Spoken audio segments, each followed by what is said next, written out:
Kita beralih ke Lampung, saudara.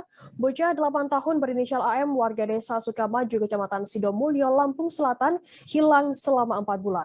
AM menghilang selesai dibawa teman dekatnya bernama Helmi, 25 tahun, warga desa Seloretno, Kecamatan Sidomulyo, Kabupaten Lampung Selatan.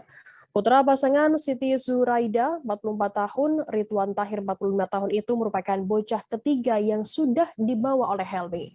Sebelumnya ada dua bocah yang lebih dahulu dibawanya pergi. Semuanya anak-anak di bawah umur dan paling lama dikembalikan ke keluarga setelah 10 hari. Ayah korban bernama Ridwan mengatakan anaknya dijemput di sebuah kontrakan di tengah kota Pekanbaru Riau. Mulanya paman korban bernama Zaidin sempat berkunjung ke sebuah pasar malam di Pekanbaru. Zaidin kemudian melihat AM berada di lokasi tersebut dan langsung memotret kemudian dikirim ke Ridwan.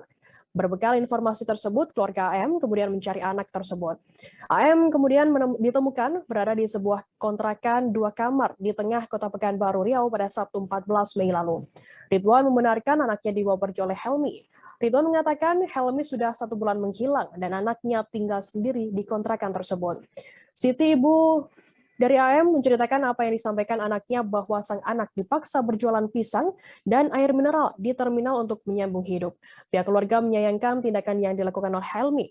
Pasalnya mereka sudah menganggap Helmi seperti keluarga sendiri dan tak menaruh curiga kepada pelaku.